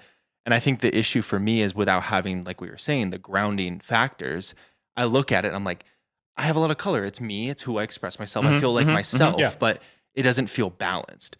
So I think for this guy, like when he's like, oh, I wear white pants and white shirts, I think that white is still grounding, like what you're saying. yeah, Like a black. I also think like truly a super cool look is if you have like white on white and then have a black jacket over the top. Suddenly it feels so much like feels different. It feels like really elegant and cool. Yeah. It's a strong intention. You know what I mean? Like, those are two very drastic, contrasting colors, and you just can own it. Yeah. A thing that I would recommend to everyone, and I still struggle with it a little bit, is understanding a color wheel. Is like, it really does open up a lot of things to you, and like you're understanding, if you're interested in clothes or anything really, I really do think that like helps a ton. Even if you're like, I'm interested in furnishing my house and I'm not sure, it's like, yeah, that'll really help you if you understand that kind of stuff. I mean, everyone has it. It's a common thing, but that Japanese book about color, I was just going to say, order that up. Is really nice. Even if you just want to look through it, it's like nice to look through it's and aesthetically very see pleasing. the colors, and it's but cool understanding to have. that the reason it's aesthetically pleasing is not only the way they put it together, which is one thing, but for the most part, it's pages of a bunch of color swatches. It's great because they're showing you how to complement color in different ways. And I've used that book as a resource more than any other thing that I have throughout, like, throughout my like career. Is I use it for painting. I use it for here when we've done collaborations and stuff. I use it all the time.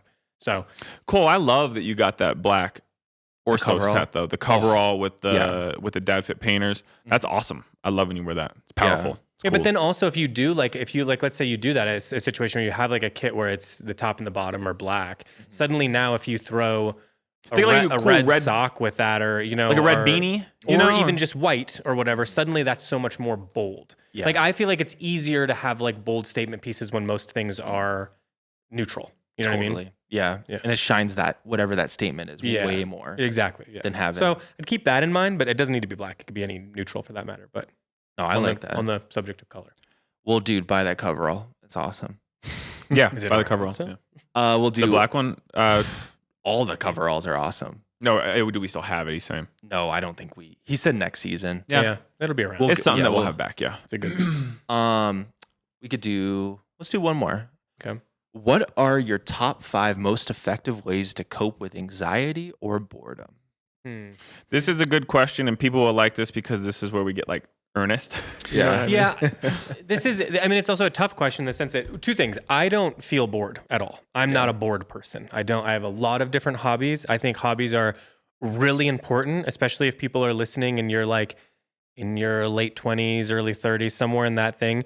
Figuring out your hobbies and things that get you like re-excited about being creative, whatever that means to you, I think is like crucial to like aging well, in my opinion, because I value free time a ton. And I also like, I make time for that kind of thing, because I'd say that making time for that kind of thing for me is probably the easiest way, because I have a busy brain, and I have, I believe I have ADHD from what the therapist tells me. I overthink chronically. Yeah. I've had it since I remember, really. And I think that's not unique to me. And there's a tremendous amount of different variations and levels to what all that stuff means to everyone. So I'm going to speak just for myself. But for myself, the easiest way to deal with it is not to like work against the grain and try to be like, you should just be relaxing and turn this off.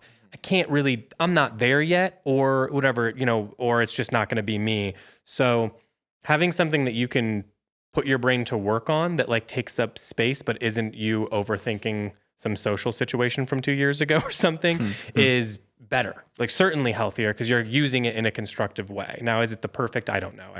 But I think that like, I think that not being bored is really important. And I think the only way you can do that is like figure out ways to be really curious. I think I'm not bored because I'm very curious. I know that in my whole life, I'm never going to see all the movies I want to see or take in all the music or any of that, or, work on my art or appreciate art or, whatever it is. I'm just never going to have enough time for all those things. And I also think another thing that I struggled with a lot was letting go of former things. Like, I love music. I love making music. I found many different ways to do it throughout the years, but at the same time, felt myself kind of like, I don't know, bored with it. I mean, I think it's the reality is I just wasn't really having fun anymore. It just, it wasn't happening organically like it was before. And I don't know if it was just, you have a kid, you have less free time. That's a thing that you have to really sit down and you have to have a chunk of free time to do it properly. And I think I wasn't getting that. So I just started being like, well, I feel depressed because I'm not interested in this thing that I used to. And then that's when I took up, it was just doing art. It was just like, I've told the story on here before about, my mom sent me some like art from when I was a kid. I was like, I don't know, I don't stopped drawing for fun or, anything just to keep myself busy. And I started just doing that for fun. And then that turned into a little experimentation here. And then that got me really excited about buying new things and learning more about it. And then I wanted to paint, and then I wanted to go from one kind of paint to another one. And you want to learn all about it. And then that gets you really excited to like have free time. You know what I mean? So I think that like, you don't get bored when it's like any second, I'm like, thank God I have so many things I want to do. I have so many researches I want to do. And so I think trying to like stoke curiosity constantly, especially as you get older, is really important for your mental health. So I think that's really important. How do I deal with anxiety? I'm not good at it. I do it through being busy. Yeah. And I take really long walks. And for me, routine is really important. So if I have a really steady routine that I keep to, my anxiety goes down by a little bit. And I think that you're playing for percentage points. Do you know what I mean? Like just a little bit here, a little bit there. This thing helps me chill out. For example, like for whatever reason, once a week, I clean out all my drawers in my closet and I reset them to what I consider 0. And that makes me feel, it's like a sigh of relief. And it's just a thing I can easily control. It doesn't stress me out to do. It's not like an OCD thing for me or anything. It's just an easy like way to reset myself. Going through like a drawer in the house and just fixing it, that makes me feel settled a little bit. I'm not saying these are all like perfectly healthy Yeah. things, but I do think that those, like finding little ways that you can do that. For me, like I said, taking really long walks, it's sort of like if you get tired and there's like a thing to it and you're outdoors in the world. I try to make little stops, like I'll stop and grab a coffee, and I break it up so that like you're not just walking and spinning out. I walk and I listen to ambient music, so I give my brain the opportunity to think, but I also don't like put any, it's a really good practice to, I think, have thoughts and go and then let them go. You know what I mean? So I try to use that time it's more or less meditation. I'm just not good at sitting still. So that's what works for me. And like a routine of doing something healthy for my body also helps a ton. So, and then those are all things you build upon. Like, maybe you'd mentioned like, you get like a little vitamin routine or supplement routine down. I was like, that's one thing. So that's under control. And then once that becomes second nature, you can add one other thing, that you want to work on. And I think that, I don't know, it's not about like optimizing or anything like that. Yeah. It's just about like adding healthy routines, and just, I think, finding places for your brain to focus on that are healthy as opposed to unhealthy is good. Yeah. So that's what I try to, that would be my 2 ways of dealing with those things. I don't know if it's perfect. It's probably not. I go to therapy too, once a week. It's been profoundly helpful and frustrating and different at different times, but it's like, it's really important. I would never break the routine, because the couple times I've gotten off with it, it's like, it's noticeable, so totally. Those are things. Find people that you feel comfortable talking to and talk to them and be open and figure out ways to be more and more earnest with people, even when it's hard. I think that's helpful to me, which I struggle with. So yeah. What about you? What do you do? You said a lot of good things. For the anxiety aspect of it, I think I've been doing this for my whole life, and I didn't realize it until I was an adult what was going on. But if I feel stressed or overwhelmed or anxious about a thing, the best thing that I can do to like work through it is to like either make a literal list, like write out the list. That's a good. Or when I was younger, what I used to do, I can picture like being in elementary school, being like, I got too much fucking shit going on up here. I would put my head down and I would just whisper to myself all of the things that are on my mind that need to be organized. And I'd be like, all right, cool. And then that's that. So then I would organize them in my head, and then then that was that. It's really funny how it seems so woo-woo when they tell you to like say things out loud to yourself or whatever. But I started doing it as a thing when, we put Jay to bed and she goes to sleep, and you come up with, if you guys ever have kids one day, you come up with a lot of different like weird things you do. You know what I mean? That like, and they go through different phases, and you go different, because you run out of ideas. Yeah. And one of them for a long time, and I think I got this from my parents. It's like a common thing. If you're trying to fall asleep and you can't, you start going like, oh, I'm going to put my toes to sleep, and I'm going to put blah, blah, blah to sleep. So, but I got so sick of doing that, because it's you start doing the same beats, and they start to notice. So I was like, what's a different way we can talk calmly, ASMR style about going to bed? Yeah. And I just naturally started going like, everybody loves you. You're safe, blah, blah, blah. You go through this like laundry list of just saying things out loud that maybe or maybe you feel, or maybe you don't, and just saying it to make yourself feel it. And I noticed how much it was helping me, actually, in saying it out loud to her. Like she would fall asleep to it, and I would kind of, you go until you think they're asleep. And I was like, I think this has become more for me than for them. So it's weird how saying things, like finding a way to say things out loud that isn't like the looking in the mirror thing is like, I don't know how you figure out how to, maybe you can do it in the car, like when no one's in there, like whenever you have an opportunity, but that does, I do believe there's something about verbalizing it to yourself, not to somebody else, not to have a conversation, but just like say it out loud. It's out there. It's as tangible as it can be. And then I can then do something with it, whether that's arranging it in a way that makes sense. You know what I mean? But yeah, I agree with that. So things like that. I also, I don't know. I don't know. I don't have anything I do in particular, but I am able to like stop myself from spinning a little bit by making a list, whether that rectifies the problem entirely or not. But if I have all the information, I feel less anxious. Yeah, it's about getting the information, and then I can at least say it's there and it's organized, whether it's solved or not. But at least then I have the information, and that's one less thing that it's all tangible. It's all in one place. Yeah. I also like Timbo. I don't really feel bored because I have my little things that I can absolutely take up time with at various points in the year. If it's summertime and I feel bored, I just don't think that's a thing. I will have my headphones in. I'll be out sweeping the patio, trimming the tomato plants. Well, you're touching on something that's maybe even more important that weirdly, of a lot of the things that I think we struggle with a lot of the similar things. And I'd say in a lot of areas I struggle, but one area I don't struggle with, and I don't think you do either, is I really am good at enjoying nothing. Like I don't need much to be very happy. No, and I think that like trying to figure that out more in your life of going like, yeah, dude, like nothing. It's crazy to think that anyone's bored anymore. There's so much stuff that you can do and take in now. And it's like, you can listen to a fucking podcast about something hyper specific like us while you do chores. It's like fucking cool. Now you got 2 things done that are fun. And like, you know, it's not that 100% totally sick. You know what I mean? Like 100%. On the weekends, if I know there's something that we're going to do, like mow the lawn or say there's leaf pickup coming or something, I'm like, cool. I know that I've got like 2 or 3 hours solid of just like podcasts and just like doing that. You know what I mean? Yeah. And also one thing that I've learned from living with my partner and I guess just being more of an adult is like, I really, really, really love to be alone. That's not a knock to my partner. It's, I love to be alone and as does she. So having that time of being like, I'm just alone and like, I don't have anything to do. Maybe I'll paint a little bit. Maybe I'll play some video games. Maybe I will listen to my football podcast and take notes for the weekend. You know what I mean? Like there's so many millions of things that I can do to fill my time. Boredom is not something that I've experienced in a long time. And that rules.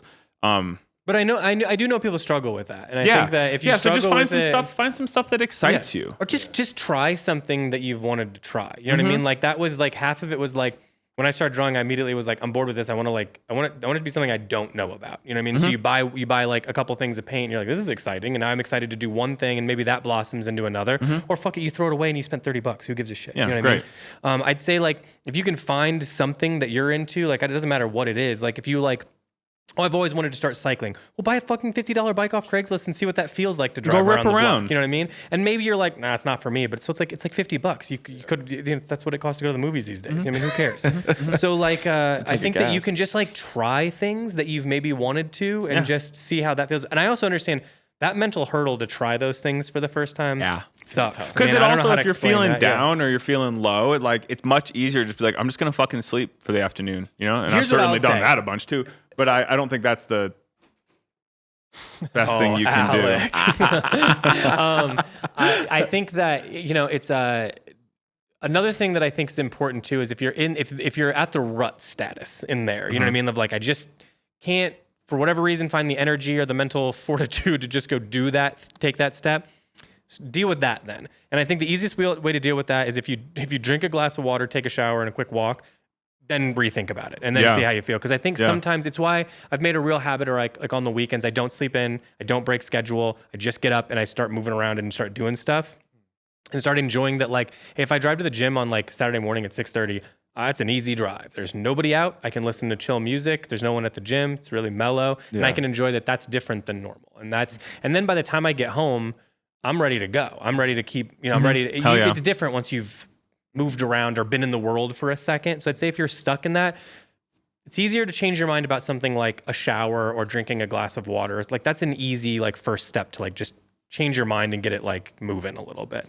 So it's uncomfortable to be clear. So it's like a habit you have to kind of break, I think. But if you another thing that's super approachable that I find joy in too, and I've been trying to do it a little bit more, and we trade off. But like try a new recipe or something. Like go to the store and like be like, for instance, we have that Maddie Matheson cookbook. And it's so intimidating because everything in there, and he says, and I've literally read the book a couple of times. I don't fucking read, but I've read his cookbook many times. And one of his things is like, this is not a book to quickly throw together a meal with things you got. He's like, I want you to take the intention. I want you to spend a day doing this. I want you to spend a day making this lamb ragu or whatever it is. I think that's a recipe that's actually in the book. And like, that's cool. I do that every single Sunday. That's been a thing that Abby and I've done forever. It's great. Like, it's one thing that, you know, you cook on one day. It's usually on Sunday where it's going to take a long time. And it's just something to do. You know what I mean? It's just something to do that you're kind of excited for. You got to create little things you look forward to. Wins. Like that's little wins. Yeah. If I have little things to look, I notice I start slipping into bad habits when I haven't created those things for myself. You know what I mean? Things that I'm like, well, I'm excited to do that. So that's coming up. I can prepare for that or whatever. Yeah, sure. Sure. That helps. Yeah, I love that. So get into cooking. There's a lot of things, and or if you're like, I'm not into cooking, it's like, well, then get into coffee, get into tea, Yeah. get into Yeah, there's get a lot into of ways. coffee. Because like that's the other thing. You can also come out of those things with like a skill that is like helpful in the regular world, but also like who doesn't want to have a guy come over and like, oh, I'm bringing this like tea that I'm really into. You know what I mean? It's like, oh, cool. That's you know, interesting. And now you've got an interesting thing to talk about. And quite frankly, once you've hit that limit, if you're like, yeah, but like it's just this alone thing I do, and maybe I'm not an alone person, because plenty of people are not alone people. Oh yeah, and You know? and that's fair. That I know a lot of people that like being alone is their worst nightmare. Yeah, well, you live in the age of you can connect with anybody about any weird fucking thing that ever exists At You know any what I mean? point, So, like, at any point in the day too. Like, so you know, find your people and then start chatting about that. And then I think that sometimes being in a community of things where you're getting like that kind of feedback really is helpful. Oh, totally. Yeah. the most fulfilling thing that I did this year took 15 to 20 minutes. It's something that I think back and when I look at it, Michelle was gone for the day. She was doing something, and I was like, "Remember those bricks we had from an event, the Solomon?" And I go, "Hey, nobody touch those bricks. I'm taking those fucking bricks." And I did. I loaded them in my Civic. I could like it was heavy, and I was just like, it was before the growing season really started, and I was like, "Fuck it. I have this little nook up against the house. I'm gonna build a garden." And so I just like cleared it out, dug it to make it as level as I possibly could, and dragged my feet through the dirt. And then I literally just took the bricks and stacked it. And then we had some soil. And like, I look at that and I feel so good and proud and like happy about that little, literally like not even it's here to here, little tiny thing. And I grew some tomatoes and melons, and like, that was fun. And that was just like, I just had some junk in my garage, and I just put it together. And like, that was a lot of fun to me. And I still think back on how much joy that brought me. And I think that everybody's got a little task that they can go do to. Oh, totally. Well, yeah. And I mean, I think you know, it's hard to, you know, whenever we go to this earnest place, then we have to like break character. But like, obviously, like, you getting into football, that's a thing that like is healthy. You know, I've been getting into basketball because it's like an easy way to be like, I don't relate to football and I'm never going to. I think it's fine. We've talked about I think this. It's so dumb and I don't like it. Period. End of sentence. But but I think that like, oh, well, you guys like talking about Abby specifically. You know, we have plenty. We've talked enough. If we stopped now, I would still have talked to you more than most people I know. Probably, except for Abby and two other of your buddies. Yeah. That would be. Yeah. I'm not even sure because we're not scheduled. You know what I mean? So, but you know, I think that like getting into that kind of stuff is like, oh, cool. Well, I used to like basketball. I might be able to get into it. Actually, I have a second thought about that. But I can, you know, that's something Abby will watch with me. And okay, that's a compromise I can make, and you can kind of get into this. And now it's just something to. I think if you have a lot of anxiety, a lot of that stems from like control issues and overthinking. And if you can try to place things in there like gardening for you or football or whatever it is that are like healthier things to sort of obsess over. Just information to take in. I like to know. I like to read the news and hear about it and think about it. And like you said, the community aspect of it, I feel really close with our Dynasty crew. Like we're chatting more or less daily for however long the football season is. I'm excited to come here and chit chat with Abby about it. Willie keeps up with it. It's an aspect of like to stay close with people, which I really enjoy too. Yeah, if you can find ways to also connect to community, whether in person or online or whatever it is for whatever you're comfortable with, I think that that's huge because it gives you, I don't know, it gives you a lot of good things I think you need. Validation, community, blah, blah, blah. You know, I think that the other thing I've been really successful with, I think, you know, I just said it 2 times in this is, if you're not sure what to do, try to connect with things you used to like when you were a kid. Yeah, fuck yeah. You know what I mean? Like, I think that like I loved basketball growing up, but I just sort of stopped watching and stopped following, and then it felt too big to get back into. So I just went, well, I'll just start watching Pacers and Bulls again because that's what I liked as a kid. And then you're like right back into it. And I think same thing with like riding a bike's a good example. When I haven't really thought about it at all because I did it like kind of in college to get around because my car never worked and there was always something wrong with it. So I did that kind of, and then I liked it, and I just sort of then moved and didn't bring the bike with me, and that was the end of that. Never thought about it again. And then I was in Florida. There was a bike in the garage. I rode around. I was like, oh, I remember this feeling. This is a nice feeling to have. And same thing with like art and painting. Like all that stuff comes back to you easy if you've got some like, you know, seeds in there. Yeah. So I think that if you're not sure, think about what you were into when you were a kid. I don't care what that is. You could be video games. I think that's a perfectly within reason, a very good thing to like, again, connect with people. You know, I consider it art and thing that you can, as long as you're consuming it without being psychotic, I think that's a good thing for you. Yeah. And movies, like, TV, all that's great. As long as you're like trying to make it something more than passive, you know, I think then you're in a good spot. Same thing with like, I wouldn't recommend like I listen to podcasts actively. You know what I mean? It's like, and there's some I need help falling asleep and some of that stuff. I've been actually trying to get rid of that, which is tough. But You've been trying not to headphones at night. yeah, it's hard for me. But Well, I've been doing that since I was a kid. Yeah, but that's your thing, I've been trying to slowly get off of it a little bit. But it's like it's if you're not taking things actively, try to change that portion of your brain, like, because I think that's the healthy thing to do. Cole, what about you? Because you are, like I said, you have many, many interests, and you are an information guy. And like I said, most times if I have a question about a thing, you've got the answer because you are always taking in information and taking in hobbies. And I know, like, if I wanted to know what kind of saw to use, you would know what kind of saw to use. And you know what I mean? Like, what do you do? That's called doing researches. We were talking about that. I love doing research. Yeah, that's a hobby of its own, honestly. I think I'm very similar. I think all three of us are wired very similar. Like we fixate on things. Call that whatever you want to call it. Obsession. Everyone's got their own flavor. Yeah, and I think I'm similar. Like I have never been bored, and I can't remember even when I was bored last time. And I do think, like, my sister always says, like, for people that have retired or maybe have like a lot of time or money or whatever, the demons get to you. Yeah. Like when you got nothing to do, the demons come to you. Yeah. And you start spiraling out and doing crazy shit. But for me, I think it's just, I have too many hobbies. But I think for me, it's just more of, I think I'm a very curious person. So I think I'm always just like, I see something, I get really inspired by someone seeing something, like someone fly fishing. I'm like, I want to do that. And then I go head first, into that and dive into it. And, and I think I do similar to you, Timbo, where if I'm always busy, I'm not anxious because I'm just kind of idling on that, Don't have time to think about it. Not going to think about it because I'm thinking about this, know? Yeah. And it's kind of like meditation for me in that sense, Yeah. And I never want to like promote the idea of like ignoring your problems or whatever. But there's some things that I just don't think, most of it's like rewiring that takes a long time. And it takes healthy practices to rewire it to work that way. Like I've seen that through therapy where it's like a lot of things, you have to accept the thing first. And I think that's what everyone thinks is like the hard part. I'd never had troubles with that part personally. I could go, hear ya, probably wrong, probably need to start thinking differently. And then you just need to like practice that and practice that and practice that until the old version feels foreign to you. Yeah. And then once that feels right, then you're like, all right, now I'm on the right path, or I can take the next step. Totally. So it just takes a lot of time. And I think that like what we've said is if you can find yourself hobbies, which creates things to look forward to, and you can enjoy little things, I think that you can live forever. Oh, I think that's totally. Especially if you can use those two tools to like also lower stress, The other thing that was really helpful to me is a therapist really challenged me to know what my values were. And I never considered that once in my life, and then had a real struggle with answering honestly and not what I thought would be the right thing or whatever, or I thought what other people would want me to say. Yeah. And that took a really long time for me to dig through, but the more I did it, the more it's helped me personally align with myself too, which has helped future thinking much better. It really changes once you're like, that's outside of my normal values. Why am I feeling that way? You know what I mean? So it's just it's an easy, like, it helps set off alarms sooner so that you can address things. So that was really helpful for me too. No, that makes a lot of sense.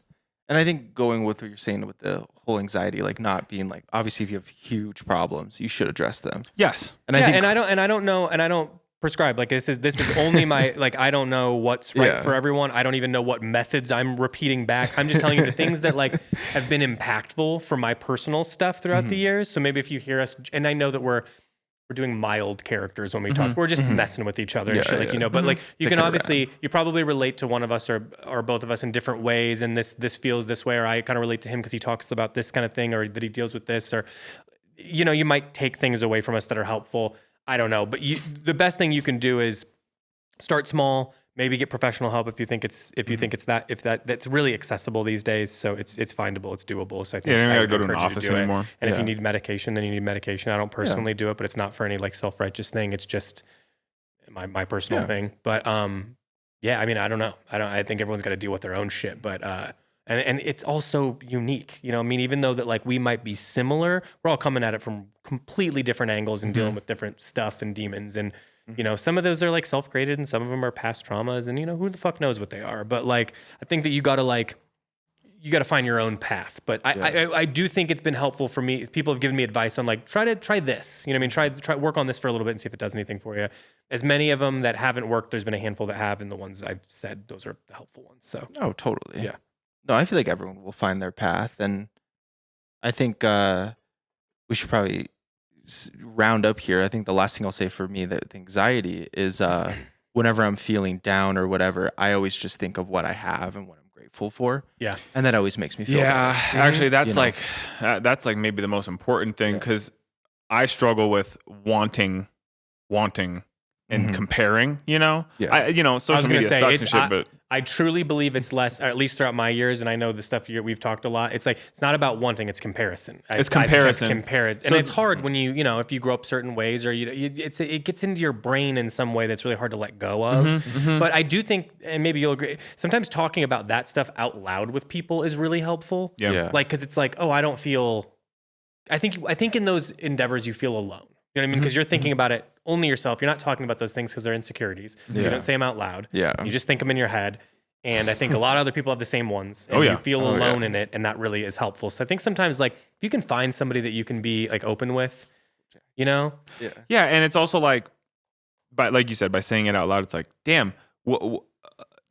I think back to 14-year-old Chase, 13-year-old Chase. I never even thought about Colorado. You know what I mean? Like, there's so many things that I have now in my life that younger me, 3 years ago, 10 years ago, 15 years ago, would have been through the roof, so ecstatic for older Chase. You know what I mean? And like trying to remember, like, oh fuck, dude, I'm, and also in 100% earnesty, if you're listening to this podcast, you're like in the top 1% of humans ever. You know what I mean? Like, we are so fucking fortunate to be able to like just do this in general. And so to just be thankful for the things you have is huge, and just be able to like recognize that that's just. It's tough to, I'll say I struggle with, you got two sides of a thing happening right now, which is 100% you're right. Like, everyone in this room is more blessed than a lot of people I know, you know what I mean? No question at all. And at the same time, that does not mean you're going to be happy. You know what I mean? And that's the problem. And I think that if you can take that information, instead of I don't think you have to make all your problems small at times. Your problems aren't small just because there's, there's all this bad shit going on in the world. It doesn't mean your problems are nothing either. I think it's good to have perspective, but I think at the same time, it doesn't mean it's nothing. And you just gotta, I don't know. That's the thing we're all wrestling, I think. Cause I don't think, doesn't help to invalidate yourself all the time at the same time to go like, oh, it's not that big because it's not that big. And that might be true, but that doesn't make you feel internally any different. No. I think you just got to I don't know, like I said, just learn to appreciate small stuff, chill out a little bit. I'm saying all this and I cannot do it, just to be clear. I want that to be said. This is not a self-righteous thing. I will go home and be stressed. Yeah. I mean, it just is it's all a process. So just I think you could do, if you can figure out how to be a little more gentle with yourself, or I've been working really hard to change my internal voice from very abusive to mildly more constructive. You know what I mean? And we'll start there, and then we'll, and that's the way it goes. So you're looking, like I said, you're playing for decimal points in this game. You know what I mean? That's just what it is. So keep trucking. Yeah. Yeah. Keep on trucking. Yeah. You know what time it is. All right. Well, all right. Did I ever tell you about, I finished a science test, and when I finished that baby, I was like, that's it. That's a D. That's a D, or that's a D. That's maybe an F. Yeah. And I knew it. And the last thing was you had to write it all out thing. And I was like, no chance. I'm not even going to pretend that. So I just wrote, keep on trucking. and then drew a little truck. Yeah. And he gave me the extra credit point because he goes, I liked it. It made me feel good that day. Yeah. I'm like, hell yeah, brother. And I got a D on it. So. Hell yeah. Yeah. That's tight. That's awesome. Yeah. All right. Keep on trucking, everybody. Yeah. Keep on trucking. Make yourself some good food. Find something that makes you feel good. Yeah. Drink some water. Yeah. Yeah. Yeah. Show some love. Also, yeah, that's another thing too, is you ever had an interaction with a person out in public and you're like, I feel good. You know what I mean? Just be nice to people. And I think that pays back too. Yeah, honestly. like the easiest thing if you're listening to this, especially if you're all the way through the first Craziness. plus God this bless part. you. Yeah. But so if you're all the way here, like I think that like the easiest thing in the world you can do as someone that like likes clothes or present like at least fancies themselves as someone who like presents well clothing wise, just tell someone else you like their clothes. Even if like you're like, I don't like the fuck with the whole thing, but I like that hat. Yeah. You say like, oh, I like your hat. You can walk away from that. And I do. I throw those out to people and then walk away. I'm not having a conversation. And I'm just like, that was a nice little, that's what I can give. I don't have a ton of that. I don't have a ton of extra currency in that department, but I can do what I can do, you know? Yeah. God, we could But go cool, on I and feel on like you're about a guy this. who could look someone dead in the eyes and make a nice compliment and people would be like, that felt great. Yeah. I'm not there yet, but I can throw out a like great jacket and then keep on trucking. Love that. Trucking. Yeah. It costs you nothing to treat people well and you feel good in return. You know, nobody that's in a bad mood makes somebody else feel small and walks away feeling good from it. Oh yeah. So you know, fake it if you're not there, but like just be nice to people too, and that goes a long way. All right. Well, I've used up all of my seriousness for the day, so I'm sure this has been hell for you. Yeah. All right. I don't know. I'm hungry. Oh, that's a little cheeky little vape hit. Ooh, you want us to see hit that jewel?